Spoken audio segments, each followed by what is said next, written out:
Welcome to another broadcast of Majoring in the Majors on the Artist First Radio Network. All past broadcasts are podcasts.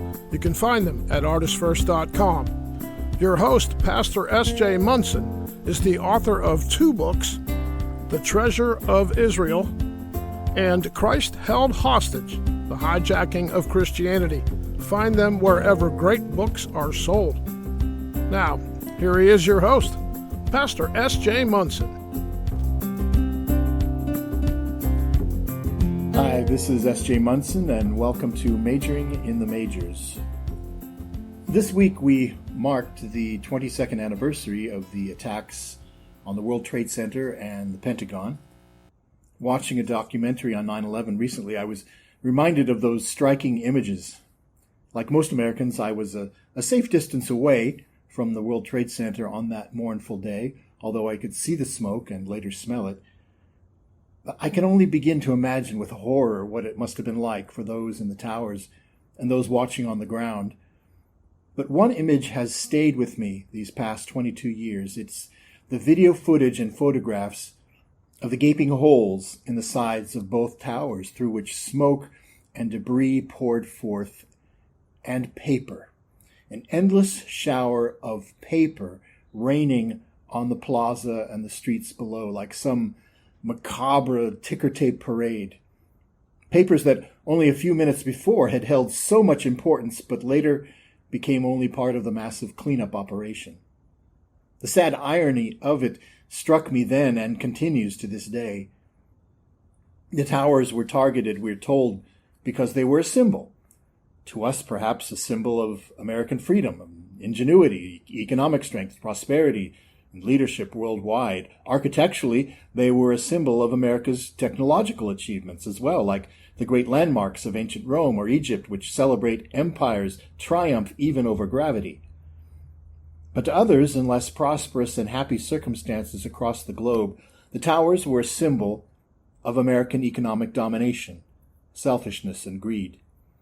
The towers were not struck because the terrorists hate our freedom. From their perspective, they were fighting for freedom too. Unfortunately, we were the focus of their struggle. They saw America as standing in the way of their freedom. But more importantly, perhaps the towers crumbled because they were a symbol of our worship, the worship of money.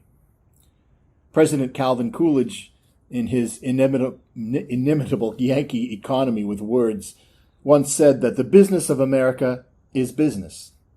Apparently that's what we do best, making money. But it's so often the case with prosperous nations that they lose their way in the process.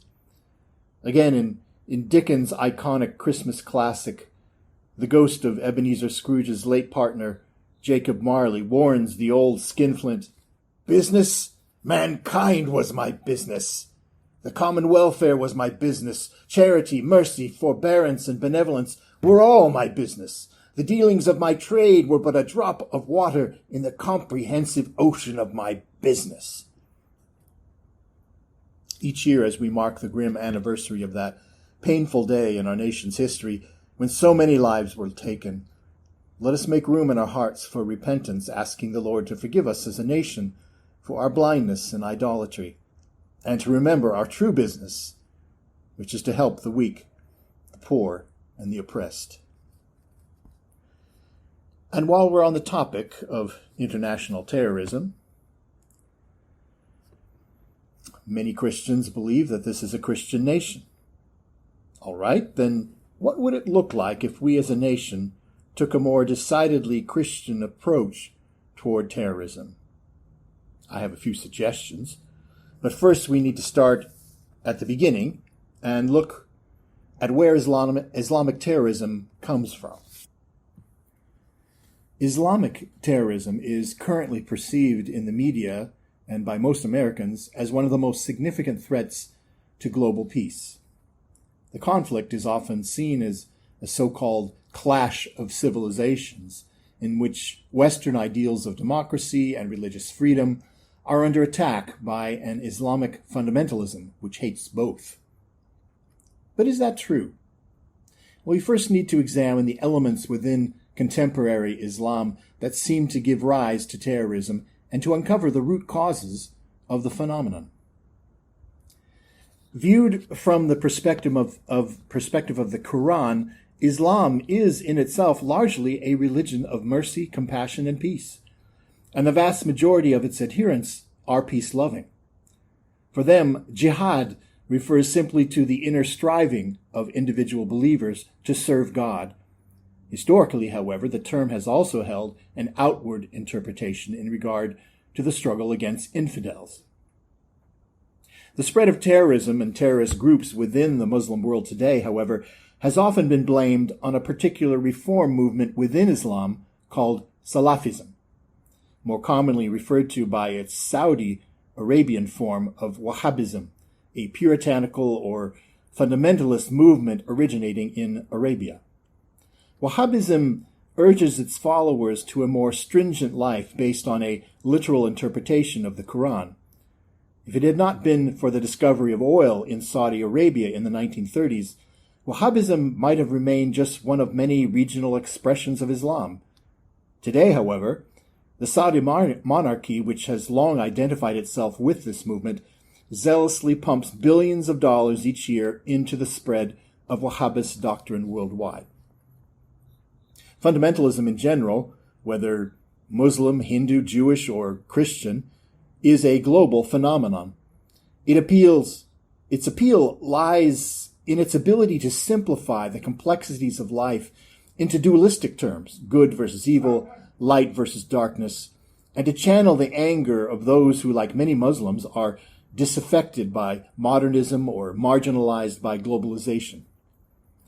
Although Salafism's austere tendencies and intolerance may indeed provide soil favorable to the growth of violent jihad, Salafism is quite diverse. There is a small branch that both justifies and advocates terrorism. The spread of this movement is not the cause of terrorism.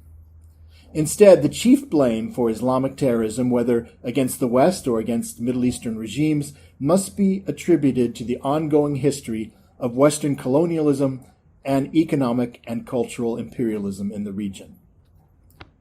For the average Muslim, colonialism is not dead. It is alive and well in the West's continued military interventions and its cultural and economic dominance in the Muslim world, including support for repressive pro-Western regimes, such as the former Shah of Iran, Egypt, Saudi Arabia, even Israel and Syria. Similarly, the recent rise in Muslim violence against Christians, in particular in Sudan, in Egypt, and Iraq, is rooted not so much in ancient rivalries between the two religions as in current hostilities between East and West. Such attacks are most often sparked by Western, especially American, interference in the region.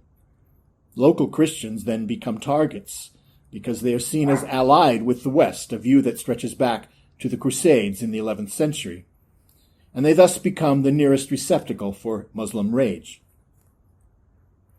The conflict we are now engaged in, and still engaged in, is really one of perception, that is, how people in the Muslim world see America. Back in 2004, at the beginning of the Iraq War, Defense Secretary Donald Rumsfeld asked the Pentagon's own Science Board Task Force to study the impact of administration policies, specifically the wars in Iraq and Afghanistan, on terrorism and Islamic radicalism.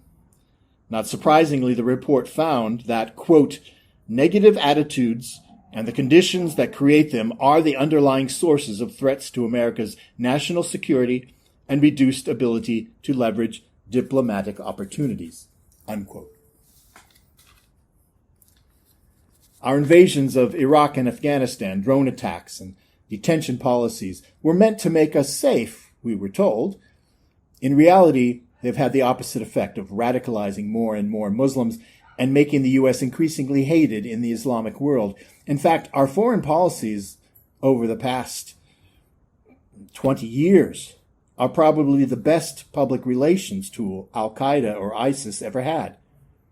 According to the report, the Pentagon report, quote, America's direct intervention in the Muslim world has paradoxically elevated the stature of and support for radical Islamists, while diminishing support for the United States to single digits in some Arab societies. Muslims do not hate our freedom. but rather they hate our policies. The overwhelming majority voice their objections to what they see as one-sided support in favor of Israel, for example, and against Palestinian rights, and a long-standing and even increasing support for what Muslims collectively see as tyrannies, most notably Egypt, Saudi Arabia, Jordan, Pakistan, and the Gulf states. Furthermore, in the eyes of Muslims, American occupation of Afghanistan and Iraq has not led to democracy there, but only more chaos and suffering. U.S. actions appear, in contrast, to be deliberately controlled in order to best serve American national interests at the expense of truly Muslim self-determination. Unquote. Faria al-Muslimi, a young U.S.-educated Yemeni activist with deep ties to America, testified before a 2013 Senate hearing on President Obama's controversial assassination program, speaking with great emotion about the bombing of his own village by a drone. He said, "When Wassab's villagers knew of the U.S. was based on my stories about my wonderful experiences here, the friendships and values I experienced and described to the villagers helped them understand the America that I know and that I love. Now, however, when they think of America, they think of the terror they feel from the drones that hover over their heads ready to fire missiles at any time. What radicals had previously failed to achieve in my village, one drone strike accomplished in an instant. There is now an intense anger and growing hatred of America." Unquote. It is believed among some terrorist experts that Osama bin Laden had planned all along for the U.S. to be drawn into an unwinnable ground war in Afghanistan, that our great military machine, like that of other empires before us, would founder upon that country's unforgiving terrain and resilient population, and that we would be both bankrupted and exposed as the cruel imperial tyrant hiding behind the mask of freedom and democracy. Empires, after all, do not die in battle. They collapse from within, usually through overextending themselves. Bin Laden ought to know he assisted in the demise of the former USSR. As he once boasted, "We, alongside the Mujahideen, bled Russia for 10 years until it went bankrupt." Unquote. Muslims see that the U.S. lacks consistency between its rhetoric and international actions, that the U.S. is and has always been a nation tragically at odds with itself.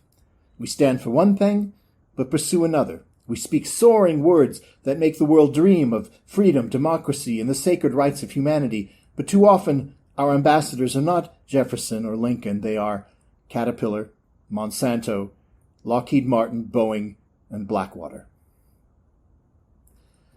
Blowback is the term government personnel use to describe the sometimes violent reaction in response to a military or covert U.S. action. For example, some 70 years later, we are still reaping the fruit of the CIA's toppling of Mohammad Mossadegh, the democratically elected prime minister of Iran in the 1950s, replacing him with an absolute monarchy.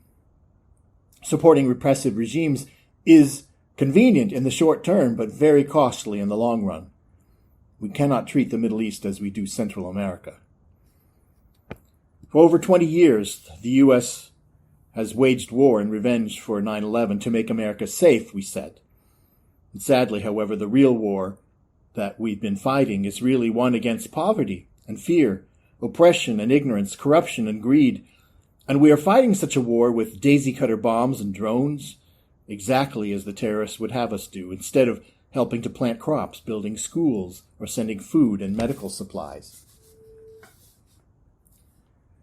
Following the great Kashmir earthquake and the Indian Ocean tsunami disasters, both in 2005, the arrival of U.S. aid to these afflicted regions was not only greeted favorably by local populations, it also had a surprising impact on how the U.S. is viewed. Both the New York Times and Washington Post ran articles about this phenomenon. I quote from one of them: "A survey of 1,200 Indonesians 1 month after the tsunami, conducted by a leading Indonesian pollster, found that for the first time more Indonesians That is, 40% supported the U.S. terrorism fight, then opposed it at 36%. 65% of those surveyed had a more favorable impression of the United States, with support strongest among those younger than 30, while support for Osama bin Laden dropped from 58% before the tsunami to 23%.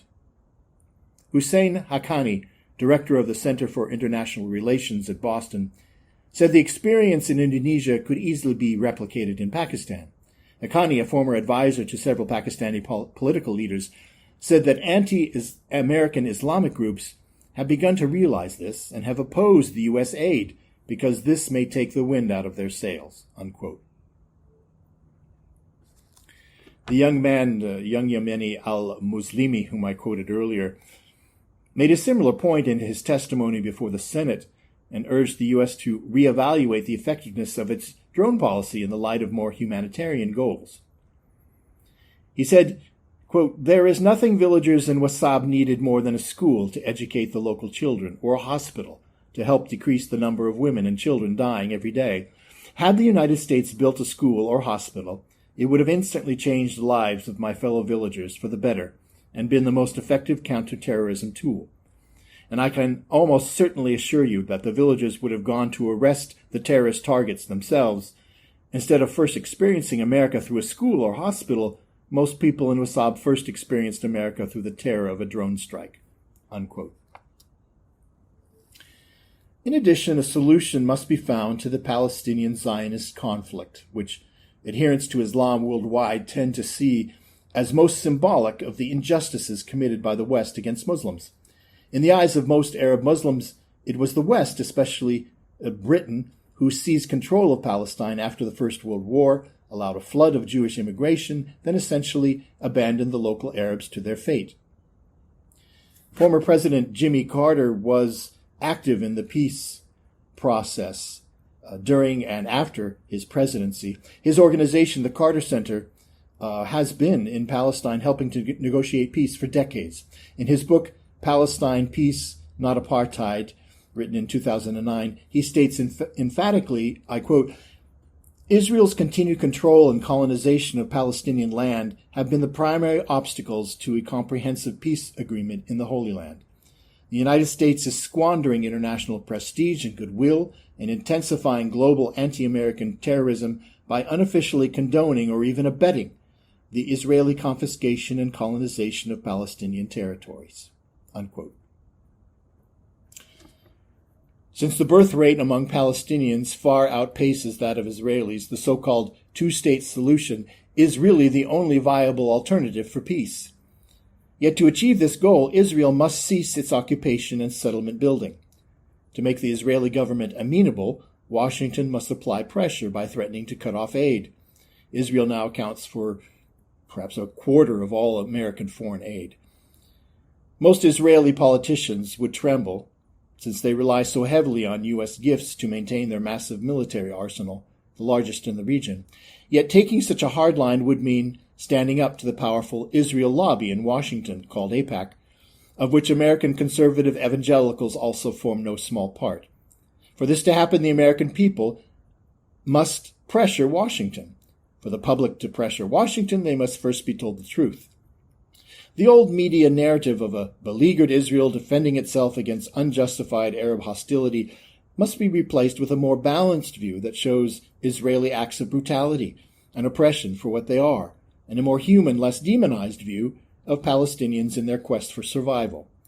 This could be achieved chiefly through a steady stream of accurate information leaked to key media outlets. It might also prove advantageous to exploit the current growing rift between younger Jewish Americans, as well as young conservative evangelicals, and the Zionist old guard by exposing and marginalizing the latter's views.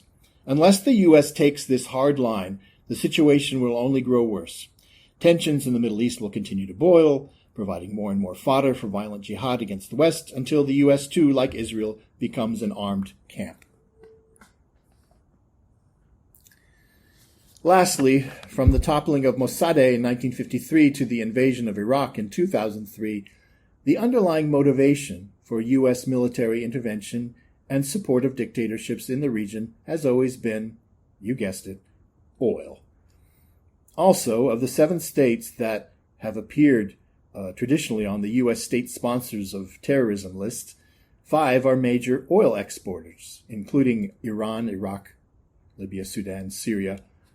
Achieving energy independence at home would thus reduce the need to project American power abroad or to prop up repressive regimes such as Saudi Arabia.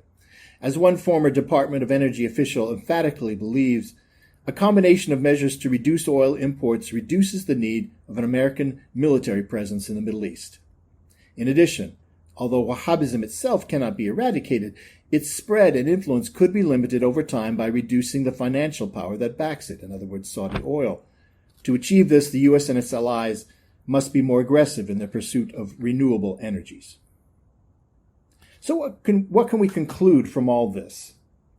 One, that the rise in global terrorism is not so much linked to Islam in general, but to particular trends within Islam, which are in turn a reaction against past Western imperialism and continued interference in the Muslim world. It is thus a conflict rooted more in history than in religion. Instead of playing a violent and futile game of whack-a-mole with terrorists around the globe, which has been clearly shown only to increase hostility toward America, the U.S. should focus more on aid and humanitarian relief, which have been shown to have a significant impact on how the U.S. is perceived, thus undercutting terrorist recruitment. In order to heal its image abroad, the U.S. must also cease its support for repressive regimes, in particular its complicity in the continued occupation and oppression of Palestine. And lastly, we must pursue energy independence. I want to thank you all for tuning in this evening. And if you're interested in exploring more about these topics from a Christian perspective, please check out my book, Christ Held Hostage, The Hijacking of American Christianity, available on Amazon.com. This is S.J. Munson, signing off.